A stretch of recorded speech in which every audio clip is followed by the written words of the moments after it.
오늘 믿으면 영광을 버리라는 말씀입니다. 영광이 무엇인지 오늘 깨닫는 시간이 되기를 주의 이름으로 축복합니다. 성경에는 마리아와 마르다의 이야기가 몇 차례 나오는데 이 자매들은 영적으로 매우 행복한 사람들이었습니다. 왜냐하면 주님께 향유옥합을 마리아가 부었습니다. 그것을 두고 온 천하에 어디서든지 복음이 전파되는 곳에는 이 여자의 행한 일도 말하여 기념되리라는 말씀이 임했어요.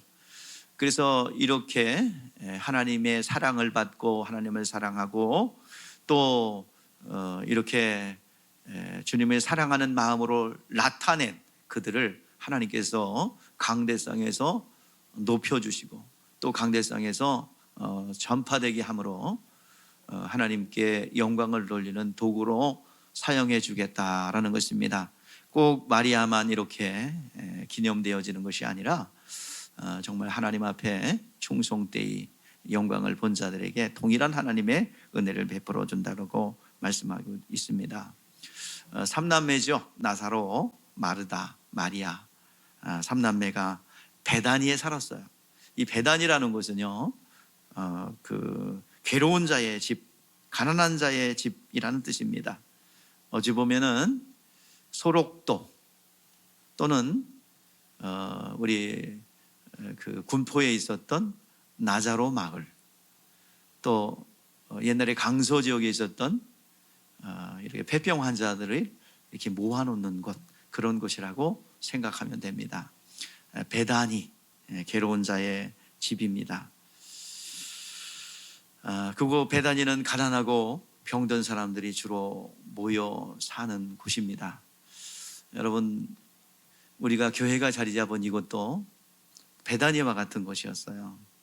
모든 사업을 실패하고 또 모든 것을 다 잃은 사람들이 베다니처럼 집값이 싸니까 잠깐 들어와서 살다가 나가는 곳이었습니다. 정착하는 것이 아니라 흘러 지나가는 곳이었어요. 제가 부임했을 당시 무슨 말씀을 전할까요? 이 말씀을 선포하는 것을 알아들을 수 없는 노인분들만 계셨습니다.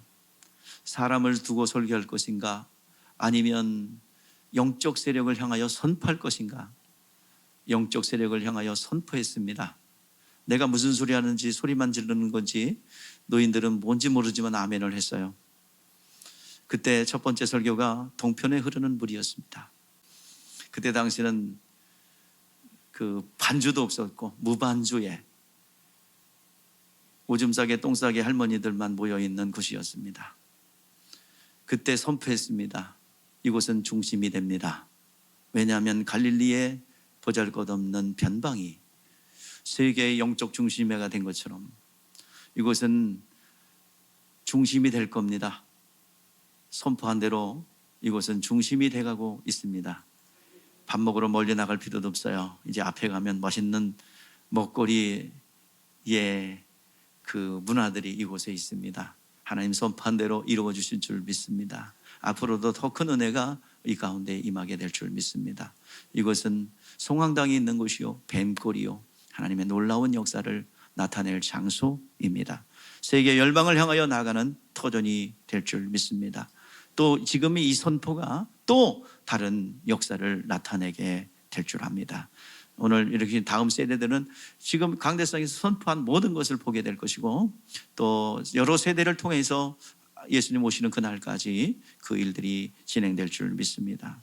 이 베다니는 베다니와 같은 곳에서 이 시간 하나님의 영광을 그들에게 보여주셨어요.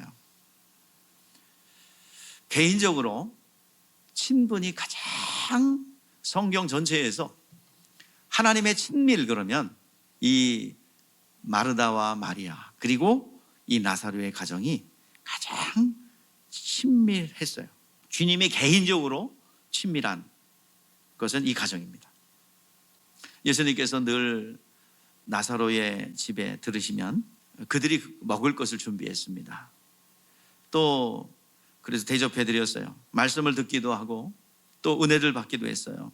자매간에 말씀을 많이 들으려고 하고 마리아는 말씀을 많이 들으려고 하고 마르다는 이 주님을 잘 섬기려고 했는데 그것 때문에 다툼도 있었고 서로 핀잔도 있었어요. 그러나 마리아가 말씀을 듣는 것을 더 주님께서 칭송해 주었어요. 자, 주님께서 나사로가 병들었습니다. 사람들을 보내와서 고쳐달라 할 정도로 굉장히 친밀한 가정이었습니다. 한 번만 봐주세요 와서 사정하는 것이 아니라 사람을 보내서 기별했어요. 사랑하는 나사로가 병들었습니다. 와서 고쳐주세요. 그런데 죽어버렸죠. 나사로가 죽은 후에 도착하시자마자 마리아는 주님 왜 이제 오셨어요? 주님이 계셨더라면 내 오라비가 죽지 않았을 것 아닙니까? 할 정도입니다. 자, 주님께서 왜 이 가정을 사랑했을까요? 왜 이 가정을 특별히 사랑했을까요? 병들고 가난하고 고통스러워서 사랑했을까요? 그건 아닐 거예요. 가난하고 병들고 아프다고 주님 무조건 사랑한 게 아니에요. 온 가정이 하나님의 친밀함을 갖고 사랑받을 만한 뭐를 가지고 있어요? 하나님 공의의 하나님이십니다. 하나님은 어떤 사람을 사랑하세요? 어떤 사람? 성경에 도도히 흐르고 있는 거예요. 어떤 사람을 사용하시며 어떤 사람과 친밀하게 지내며 어떤 사람에게 비밀을 공개합니까? 믿음 있는 사람이죠. 하나님이 원하시는 믿음을 내놓을 때 하나님께서는 그 사람의 그 가정의 친밀함을 가지고 말씀하세요. 온 가정이 주님의 사랑받을 만한 믿음을 가졌기에 나사로의 죽음을 통해서 하나님의 비밀을 세상에 나타내셨습니다. 주님께서 이들의 순종과 믿음을 통해서 주님께서 입을 여셨어요. 주님께서는 하나님으로서 하늘의 비밀들을 다 공개해주고 그리고 다 알려줘야 돼요. 그렇게 해야 됩니다. 주님께서 입을 열도록 해야 돼요. 주님은 하나님으로서 하늘의 비밀이며 생명입니다. 그분이 가지고 오신 이 비밀들을 하나하나 다 우리에게 공개해 주도록 해야 합니다. 그리고 공개하고 하늘에 가게 해야 됩니다. 비밀을 공개할 수밖에 없는 그 믿음을 가진 것이 그 가정이에요. 또 성경에 나옵니다. 수가성 여인의 믿음입니다. 수가성 여인의 이 믿음을 통해서 예수님은 그 믿음 있는 그 여인을 만나기 위해서 때학볕의 정오에 따가운 햇빛을 뚫고 사마리아 수가성으로 갔어요. 사마리아 수가성으로 가서 예수님의 입으로 하여금 아직 때가 되지 않았음에도 불구하고 제자들에게 공개하지 않는 그 사실을 공개합니다. 내가 그리스도다. 요한복음 4장에 내가 그리스도다. 자, 우리 한번 읽어볼까요? 시작. 여자가 이르시되 메시아 곧 그리스도라는 이가 오실 줄을 내가 아노니 그가 오시면 모든 것을 우리에게 알려주시리라. 26절의 말씀에 보면은 그가 나다. 내가 그리스도다라고 공개하셨습니다. 성경에 기록된 만큼 성도의 믿음이 무엇인가? 성경에 기록될 만큼 신비에 기록되어 있는 것들을 성경에 옮겨 기록했습니다. 그렇지, 우리가 성경을 통해서 이 믿음, 하나님께서 우리에게 베풀어 주신 그 믿음을 읽어내고 그 믿음을 얻지 못한다면 성경을 읽을 이유가 없죠. 우리는 지금 구경꾼이 아니라 우리 하나님은 하늘 보좌에 앉아 계시고 우리에게 지금 함께 역사하시는 성령이 계십니다. 그 말씀이 내 영혼에게 말씀하게 하시고 우리에게 말씀이 들릴 때 우리의 영혼에 영생을 얻게 됩니다. 영적 생활하는 것입니다. 자, 나사로의 가정을 통해서 하나님의 일하신 것을 통해서 하나님의 사랑받는 가정이구나. 하나님의 사랑받는 가정을 통해서 개인을 통해서 하나님은 끊임없이 하나님을 소개합니다. 하나님을 나타내세요. 아브라함의 믿음을 통해서 임마누엘 할 것과 대적의 문을 취할 자가 그곳에 준비되었고 대속자에 대한 약속을 가지고 내려오셨죠. 하나님은 이 시대도 당신의 비밀들을 공개하십니다. 지금 21세기, 20세기부터 아직 정리가 안 된 영역이 있습니다. 성령론입니다. 다 달라요. 우리가 삼위일체 교리라든지 기독론이라든지 이 모든 것은 수십 년 동안 논쟁과 그리고 다툼과 분쟁을 통해서 정리된 요소입니다. 지금 이 시대는 성령론에 대한 통일된 정리가 필요한 때인 줄 압니다. 이런 비밀들을 저 신학교에 있는 탁상공론하는 그들에게 계시할까요? 하나님의 계시인데요. 성령이라는 것은 하나님의 계시입니다. 이론으로 연구하고 역사하는 사람을 통해서 계시할까요? 아니요.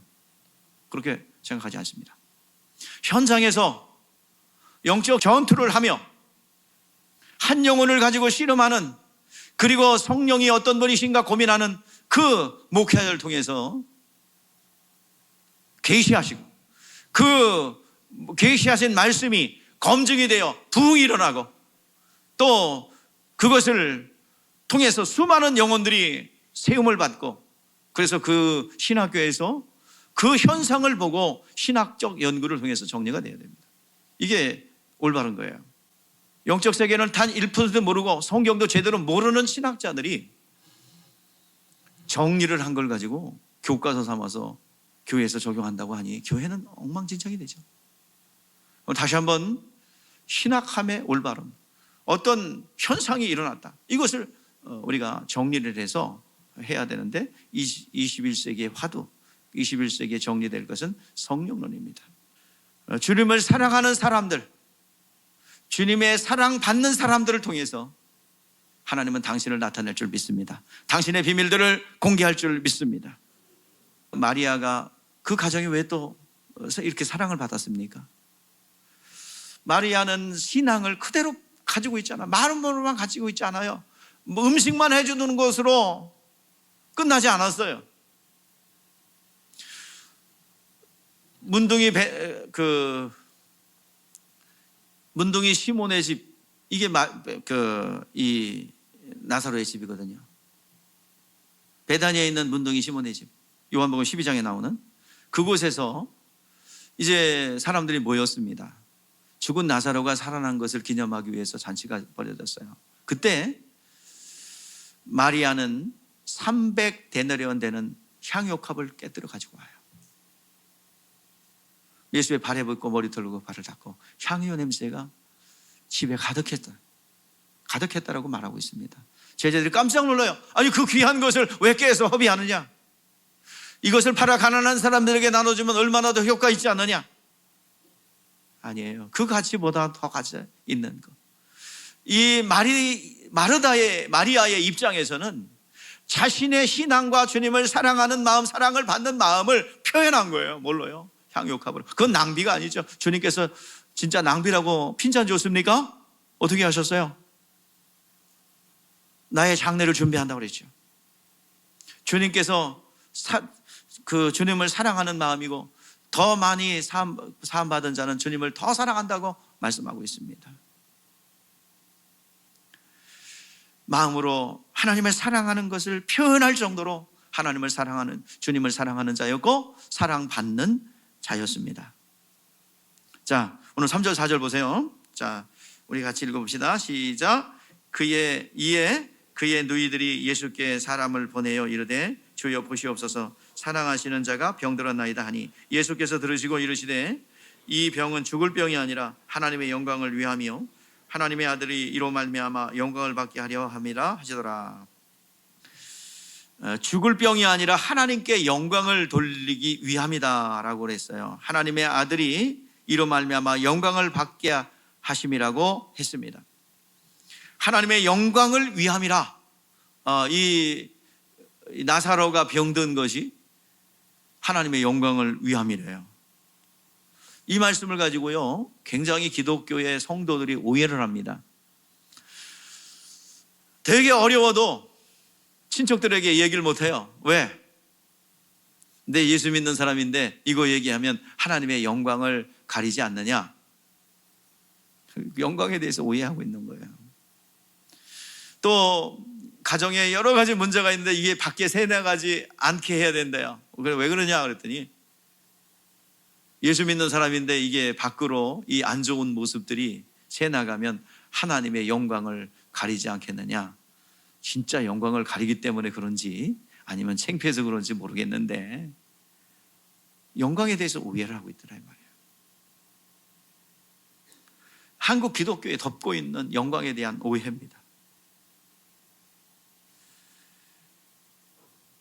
한마디로 말해서 내 조건, 환경과 그리고 육체가 잘 되어야 하나님의 영광을 돌린다라고 생각합니다.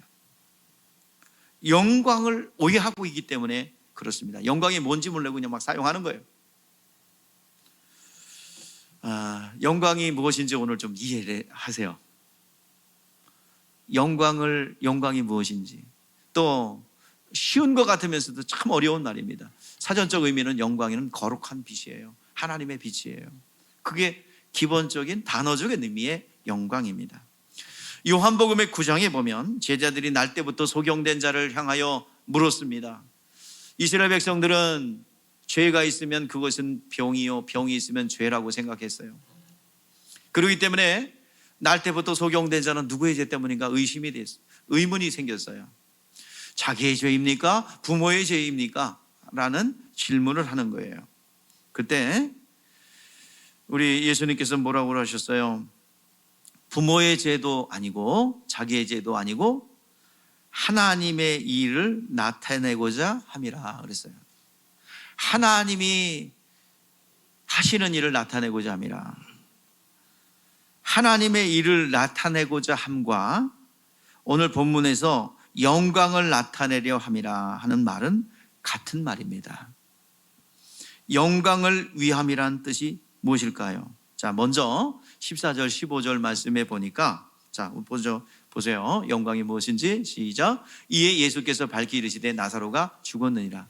내가 거기 있지 아니한 것을 너희를 위하여 기뻐하노니 너희로 믿게 하려 함이라. 그러나 그에게로 가자 하시니, 예수님이 그곳에 계셨더라면 예수님이 고쳐줄 것이고 나사로가 죽지 않도록 했을 것이고, 그들의 눈에는 뭐만 보여요? 하나님 아버지는 안 보이고 누가 보여요? 예수만 보여요. 예수를 선지자로 랍비로 그렇게 알았을 거예요. 예수님은 선지자가 아니라 하나님의 아들이십니다.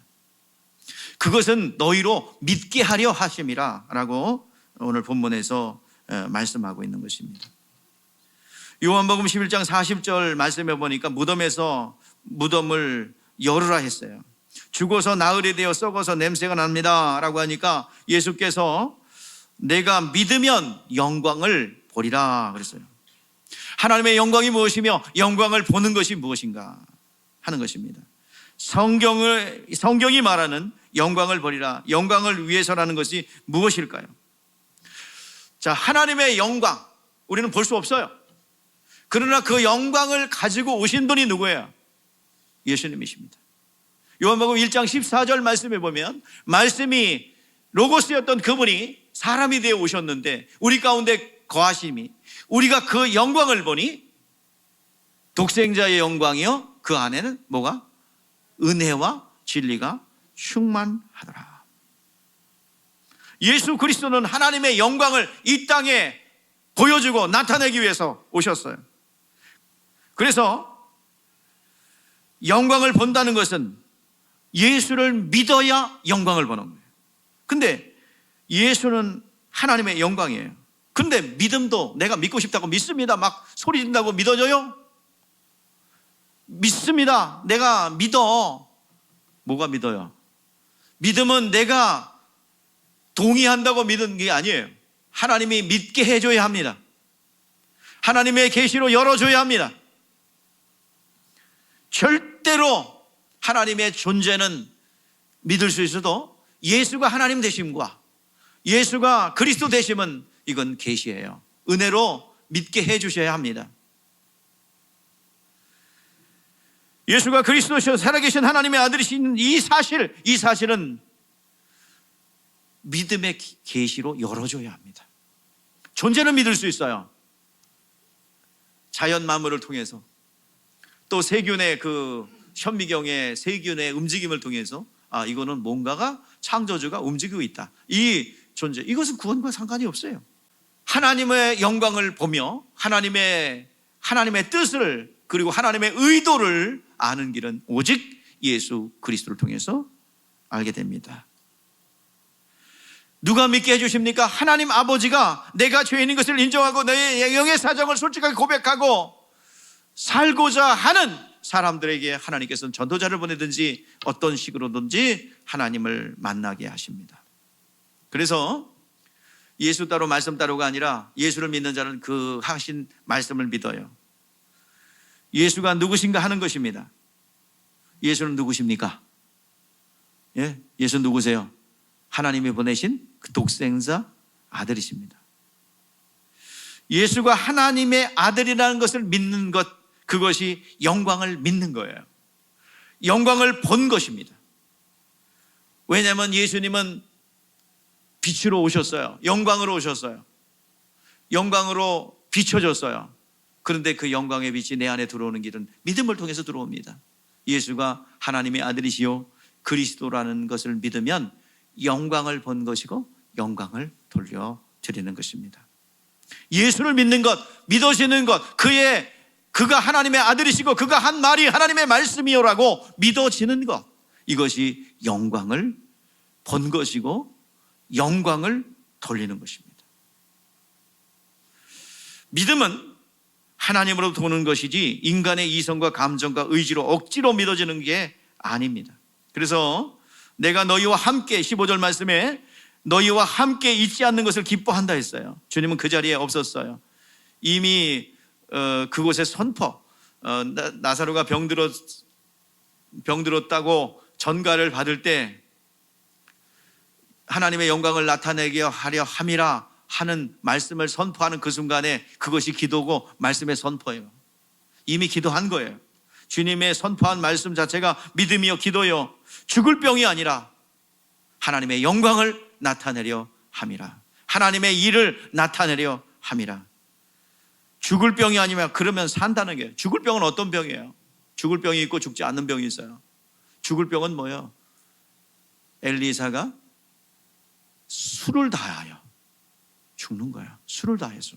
이걸 죽을 병이에요. 노한으로 하나님께서 정한 술을 다하여 죽는 것을 죽을 병이라고 합니다. 산다는 말이죠. 이건 죽을 병이 아니라 하나님의 영광을 위함이라, 하나님의 영광을 돌리기 위함이라 말씀하신 것은 바로 산다는 얘기죠. 주님의 한 번 선포되면 그건 진리예요. 선포되면 그 말씀은 작동합니다. 영광이 무엇인가? 그가 영광이고 그가 선포한 말씀이 영광이에요. 그것이 성령의 가마로 내 영혼 안에 딱 비춰줄 때 지옥 형벌의 역사가 사라집니다. 변하지 않는 거예요. 그 말씀은. 그게 영원한 빛이에요. 영광을 버리라, 믿으면 영광을 버리라. 나사로의 무덤에서 이제 선포됐어요. 그런데 나사로가 진짜 나사로야 나오르라는 선포 아래 나사로가 걸어 나왔거든요. 그 자체, 죽은 나사로가 살아난 것이 영광이 아니에요. 그건 영광의 그림자입니다. 하나님의 선포, 진리의 말씀이 선포된 그것이 영광이에요. 그 영광이 그림자, 그것이 나사로가 살아난 겁니다. 시체가 나오는 것이, 그것은 이적입니다. 영광이 아니에요. 영광의 그림자입니다. 하나님이 오신 그림자예요. 자, 아브라함에게 하나님께서 아브라함 집에 온다라고, 임마누엘 한다고 얘기했죠. 창세기 18장 9절에서 12절 말씀해 보니까 내년 이맘때 내가 네 집에 올게. 그 증거로 네 안에 사라에게 아들이 있을 거야. 89세 할머니, 99세 할아버지에게 아이를 낳는데요. 이거는 도저히 불가능한 얘기죠. 근데 하나님의 창조의 말씀이 그곳에 선포됐어요. 그 말씀이 떨어지고 믿음이 없는 것을 설득하여 믿음을 줬어요. 믿음을 아브라함이 믿으니 그 영광이 그곳에 비춰진 거예요. 그러니까 영광의 빛이 비춰지니까 그 그림자가 나왔는데, 그 그림자가 뭐예요?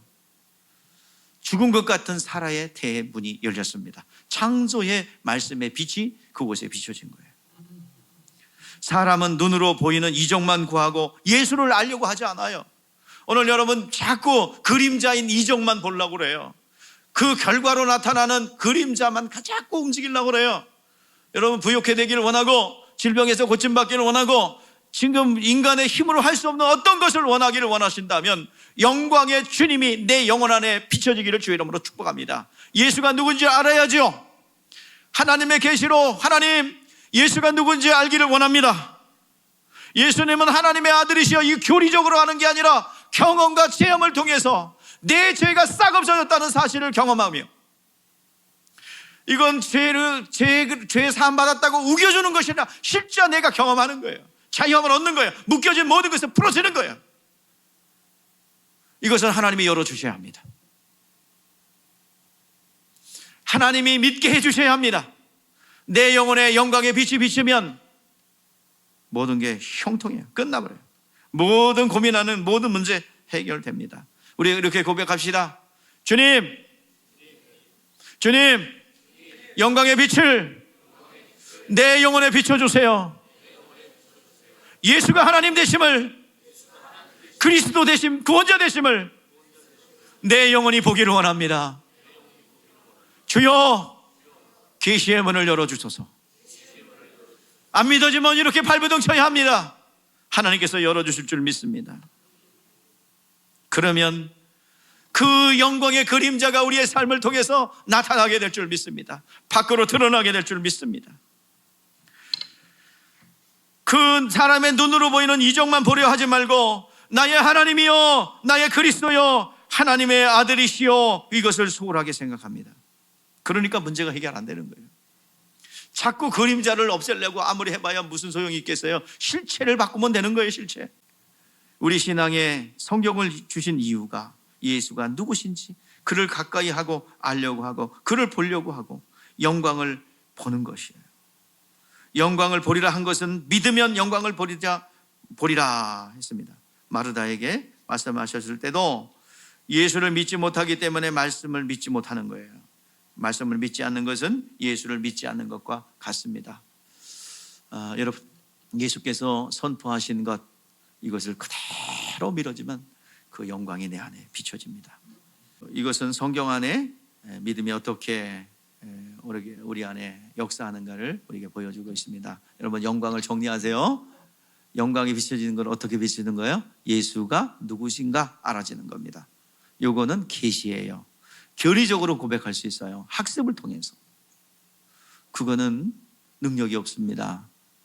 정말 내 영혼이 믿어져야 돼요. 오래 다닌 게 중요한 게 아니에요. 직분이 목사이든 장로이든 권사이든 그게 중요한 게 아니에요. 복음의 면역력을 가지고 다 아는 거라고 착각하고 있는 그게 아니라 이 말이에요. 실질적으로 죄사함과 그리고 억압과 질병의 억압에서 그리고 나의 한계에서 쫙 벗어나는 거예요. 이게 영광의 빛이 내 영혼에 비춰진 증거들입니다. 나사로가 병들었다가 죽었어요. 그런데 나사로가 병들었다는 소식을 듣고 이틀을 주님께서 유하였습니다. 예수님은 나사로가 죽은 줄 알았어요. 그 제자들에게 나사로가 잠들었다고 그랬어요. 자, 주님께서 이것을 성도들의 죽음을 뭐라고 보는 거예요? 잠잔다라는 겁니다. 성도들의 죽음을 뭐라고 표현한다고요? 잠잔다. 저 제자들은 이것을 육적으로 대했죠. 잠자면 좀 쉼을 갖는 거면 좀 깨면 되지 않겠습니까? 라고 생각한 거예요. 나중에는 나사로가 죽었다라고 얘기하지요. 자, 잠잔다는 것은 어떻습니까? 다시 깨어난다는 얘기죠. 그 자체에 약속이 들어가 있습니다. 예수님이 천사당의 나팔소리와 함께 다시 오실 때 그 잠을 깨게 하십니다. 예수님 다시 오실 때 낙원에서 잠자는 이들을 다시 깨워주셔서 다시 일으켜 세워줄 줄 믿습니다. 그렇기 때문에 그 약속이 포함되어 있기 때문에 죽었다 하지 않고 뭐라고 그래요? 잠잔다라고 표현하는 거예요. 그래서 기독교인들은 장례식 때 끝났다 단절보다는 뭐예요? 다시 만날 환송입니다. 잠자고 있는 거예요. 여러분들 잠자고 있는 아이를 앞에 놓고 아이고 죽었네 그럽니까? 잠자면 곧 깨겠지? 안심을 하는 거예요. 하나님께서 오늘 영혼이 분리된 것을 향하여 그렇게 보는 거예요. 나중에 천사장의 나팔소리와 함께 예수님 다시 오실 때 그 낙원에 쉬던 영혼들, 또 먼저 이 땅에 육신을 갖고 있는 영혼들이 호련히 변하여 영혼이 부활체를 신령한 몸을 입는다라고 고린도전서 15장에서 말씀하고 있어요. 그런데 반면에 불신자들의 죽음은 무엇입니까? 단절입니다. 그들은 끝났다고 생각합니다. 다시는 보지 못한다고 생각해요. 마지막이라고 생각합니다. 그러니까 통곡을 하고 곡을 하고 아이고 애통해합니다. 잠자면서 쉬는 아이를 보고 애통해하진 않죠.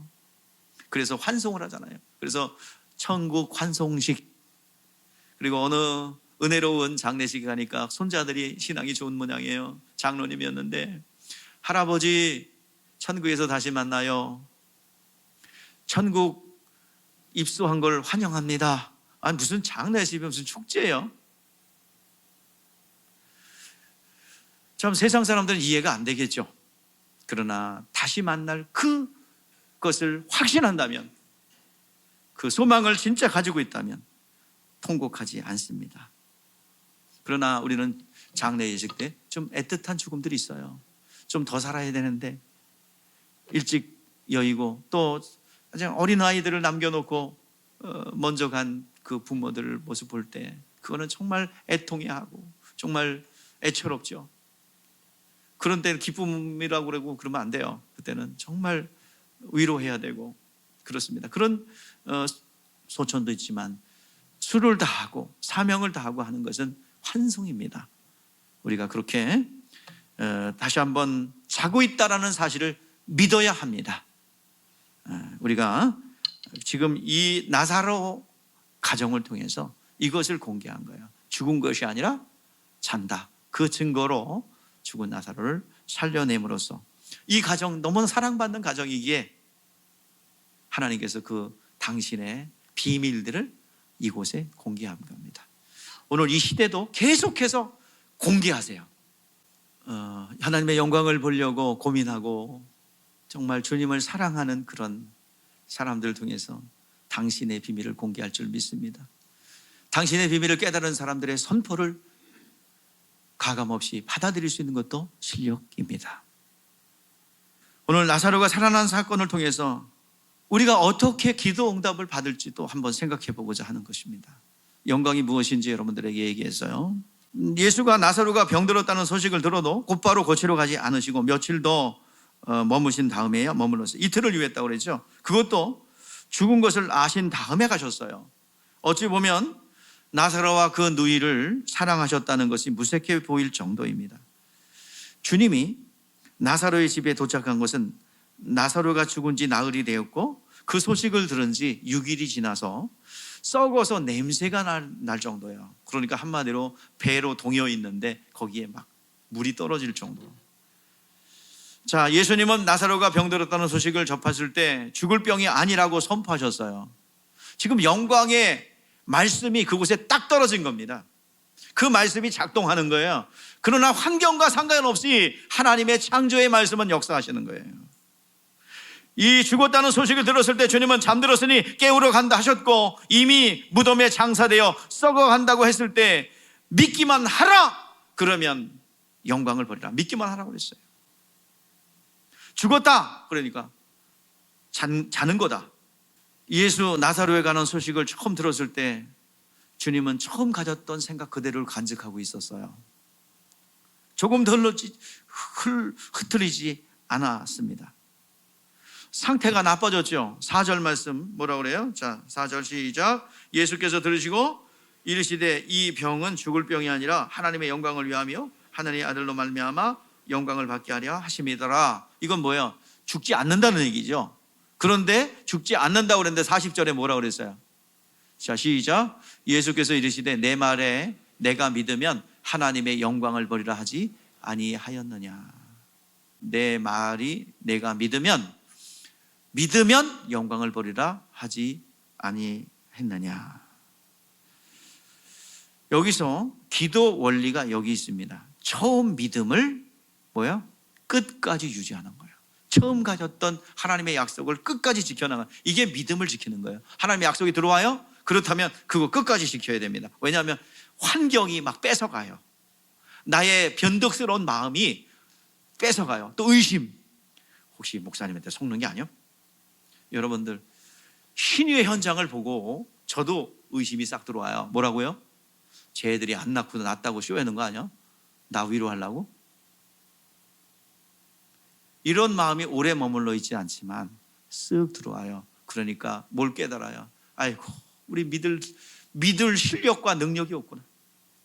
우리는 이런 것을 보고 늘 의심하고 맨날 속는 것만 봐서 이것을 믿을 실력이 없구나. 이걸 깨달았어요. 하나님 믿게 해줘야 되는구나. 나사로의 경우를 보면 정말 도저히 답이 안 나와요. 하나님 말하신 건 뭐고, 이런 현상은 뭐예요? 여러분들 어떤 일이 생기면 하나님께 기도합니다.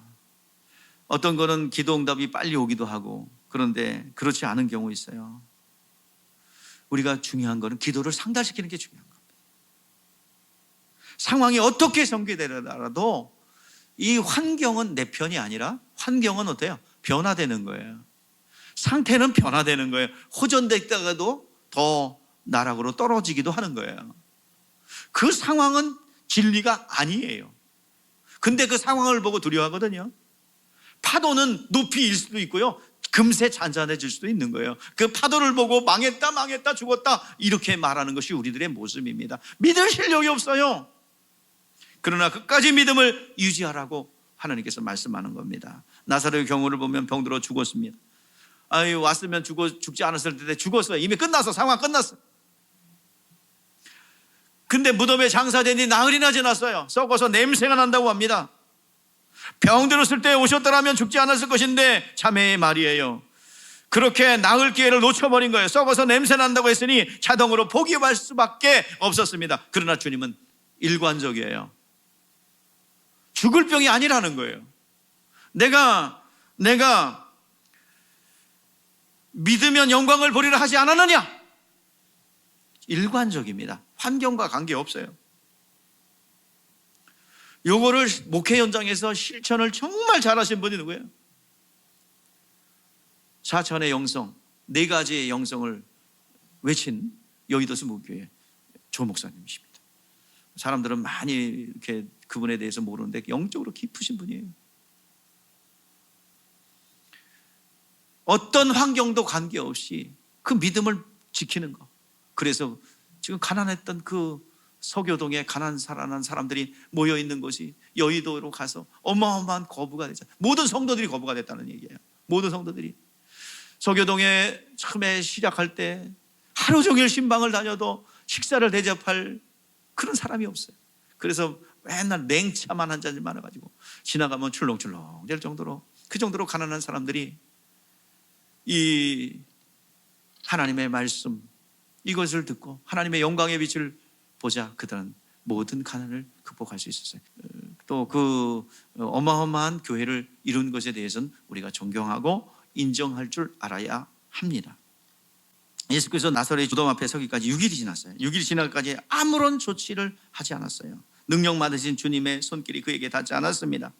시체가 썩고 있으며 절망뿐이에요. 상황은 더 악화되고 있어요. 주님은 초연했습니다. 그가 한 번 말씀하신 대로 그대로 이루어질 것이기 때문에 처음 믿음만 굳게 잡는다면 시간이나 상황 관계없이 하나님 영광을 볼 수 있게 될 줄 믿습니다. 믿음을 지키십니다. 하나님의 약속을 받았다면 끝까지 믿음을 지키세요. 처음 믿음만 굳게 붙잡고 있으면 반드시 승리하게 됩니다. 돌을 옮겨놓자 예수님이 기도하셨어요. 아버지여 내 말을 들으신 것을 감사하나이다. 주님은 나사로가 병들었던 소식을 듣자마자 오늘 이 시간 내가 깨우러 간다, 그리고 죽을 병이 아니라 할 때 이미 그의 선포는 기도한 것이고 그 선포는 하나님 앞에 이미 허락을 받은 거예요. 돌을 옮겨놓자 기도하신 주님 감사를 드린 겁니다. 내 기도 들으신 거 감사합니다. 계속해서 오늘 본문은 아니지만 42절 말씀에 항상 내 말을 들으신 줄 내가 알았나이다. 그러나 이 말씀은 하옵는 것은 둘러선 무리를 위함이니 아버지께서 나를 보내신 것을 그대로 믿게 하려 함이라. 죽은 나사로가 살려냄으로써 아버지께서 자기를 보내신 것을 사람에게 알릴 수 있는 기회가 있었습니다. 주님은 무덤을 향해서 나사로야 나오너라 큰 소리로 부르셨어요. 그러자 놀랍게도 죽은 자가 수족이 배인 채로 배로 동인 채로 나오는데 그 얼굴도 배로 쌓여져 있었어요. 예수님이 풀어주자 다니게 하라 하셨습니다. 우리가 어떤 문제를 놓고 기도할 때 처음 기도했을 때보다 상태가 더욱 나빠질 수도 있습니다. 어쩌면 절명스러운 상황으로 갈 수도 있어요. 그러나 중요한 것은 하나님의 약속의 말씀을 받는 것이 중요합니다. 절대로 포기하지 말고 죽은 나사로가 살릴 때 처음 생각하신 대로 이루어진 것을 명심해야 합니다. 우리는 기도의 처음과 끝이 같아야 합니다. 처음 기도할 때 믿음을 저버리지 말아야 합니다. 변칙적인 상황을 만들어도 안 됩니다. 처음에 굳었던 믿음, 우리는 끝까지 만평으로 가는 거예요. 아멘. 중간에 뭐 해가지고 타협 이거 없어요. 이 정도만 해도 감사한 것이 아니요. 처음에 기도한 것 그대로 계속 가는 거예요. 그래서 하나님이 하실 거예요. 단계별로 하나하나 이루어 가실 줄 믿습니다. 환경과 조건은 왜 안 좋아요? 안 좋아질 수 있어요. 그러나 하나님은 하실 줄 믿습니다. 상황, 환경은 우리 편이 아니에요. 하나님의 원칙, 믿음에 적용할 수 있어야 합니다. 내가 바라는 신념이 아니라 그분의 약속을 전적으로 신뢰하고 의지해야 합니다. 그것이 믿음이에요. 주님은 이미 죽을 병이 아니라고 정했어요. 한 번 하나님이 작정하시다 무덤에서 썩어서 냄새가 나는 시신이 걸어 나왔습니다. 자기가 기도한 것에 확신을 들고 기쁨이 들어오는 응답이 왔다면 환경에 관계없이 밀고 나가시기를 바랍니다. 하나님의 능력을 가시적으로 임하기 전에 먼저 약속이 옵니다. 야곱이 약속을 받고 그 장자의 축복의 권한을 자기가 거머쥐기까지 몇 년 걸려요? 20년 걸렸어요. 과정이 필요합니다. 에서와 야곱의 그 갈등, 이것이 해결되기까지, 하나님께서 풀어줄 때까지 20년 걸렸어요. 그리고 이스라엘은 이름을 받고 그 장자권의 실제를 소유할 수가 있었습니다. 여러분, 각 개인별로 무슨 약속의 말씀을 받으셨습니까? 아니면 나에게 주신 약속의 말씀은 딱히 생각나는 것이 없다라고 한다면 오늘 다시 한번, 오늘부터 하나님 나에게 약속의 말씀을 주시옵소서, 약속의 말씀을 계시하여 주시옵소서. 그걸 붙잡고 확신이 들어오고 기쁨이 들어왔다면 그때부터 이제 기도의 시작입니다.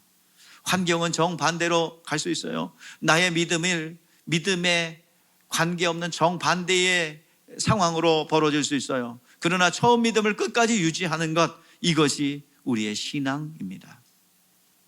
결국에는 조각구름 하나, 3년 6개월에 7번 기도했는데 나타난 게 뭐야? 조각구름이에요. 그 조각구름 뜬 것을 믿음을 통해서 3년 6개월을 해결할 수 있는 장맛비로 만드는 것은 내가 믿음을 지켜야 하는 거예요. 하나님의 약속의 말씀이 왔다고 한다면 그 약속의 말씀을 붙잡고 끝까지 실상이 되기까지 믿음을 지켜야 할 줄 믿습니다. 좀 하다가 아이고 내 기도는 안 되는 것 같아. 그래야 끝났어. 배달 사고 난다. 열심히 1년 기도해놓고 자식 원하는 대학이 안 됐다고 그래서 내 기도는 안 들어주나 봐. 떨어졌어요. 또 그가 뭐 삼수사수 할 줄은 누가 알았겠어요? 그 재수했을 때 대학 못 들어가, 원하는 대학 못 들어갔다고, 내 기도는 안 들으시는 것 같다고. 근데 또 삼수했잖아요. 근데 또 다시 시작이야, 처음부터. 근데 또 역시 나의 기도는 안 들어줘. 근데 또 사수했어. 근데 역시도 안 들어줬어. 그냥 가만히 국으로 있으면 하나님이 기도 응답하시고 역사할 터인데 자꾸 입술로 털어놓는다 이 말이에요. 그럼 처음부터 다시 시작이에요. 좀 그래서 야고보서에서 뭐야, 입에 뭘 물려달래? 재갈을 물려달라고 그러죠. 그 입방적 떨지 말고 좀 확신을 가지고 환경을 밀어내기를 바랍니다. 믿음을 지켜내는 것이 중요합니다. 환경은 정반대로 가요. 하나님의 능력이 가시적으로 임하기 전에 먼저 약속이 옵니다. 빛이 많은 이들에게 기도 응답으로 집에 가봤더니 마음에 확신이 들어서 했더니 돈다발이 우렁각시가 와서 막 차곡차곡 쌓아놓습니까? 그렇다면 예수 안 믿을 사람 한 사람도 없을 것 같아요. 그냥 구름대처럼 몰려들걸요? 근데 그렇게 오는 게 아니죠. 먼저 기도했으면 능력, 물건을 해결할 수 있는 능력이 먼저 와요. 그리고 영혼에 임한 권리와 능력이 육체로 나타납니다. 요한 3서 2절에 말씀하고 있죠. 내 영혼이 잘된과 같이 내가 범사가 잘되고 강건하기를 원하노라. 먼저 뭐가 잘돼요? 영혼의 말씀이 임합니다. 영광의 빛이 비춰집니다. 그리고 나서 일하는 거예요. 말씀을 받으세요. 우연하게 돌 던져서 뭘 하나 맞추려고 그러지 마시고, 믿음은 확실합니다. 밀어내세요. 한 번 승리하면 그 후로부터는 계속 승리해요. 이런 테스트가 없어요. 아브라함이 그 테스트를 딱 통과하고 나니까 어때요? 그냥 기도한 대로, 선포한 대로 이루어지는 거예요. 오늘 여러분 그런 재미를 좀 느껴볼 수 있기를 바랍니다. 내 영혼 안에 주님의 영광의 빛이 비춰지기를 원합니다. 영광을 보십시오. 그리고 영광을 돌리십시오. 그런 믿으면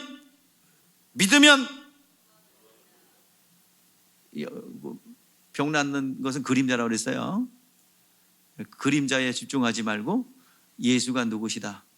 하나님의 아들이시고 나의 구원자라는 것을 교리와 학습이 아니라 오늘 영의 빛으로 비춰지기를 바랍니다. 많은 기독교인들이 교리로 알고 있어요. 그게 아니라 이 말이에요. 학습을 통해서 그냥 학습된 거예요. 그리고 우겨댑니다. 이게 아니라 실제가 오늘 같아요. 영광의 빛이 비춰지기를 원합니다. 오늘부터 기도 제목이에요. 영광의 빛이 내 영혼에 비춰지기를 원합니다. 믿게 해주시기를 원합니다.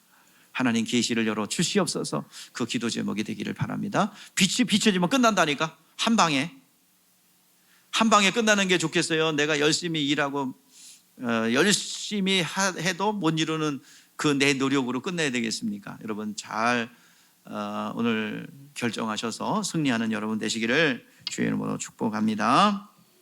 기도하겠습니다.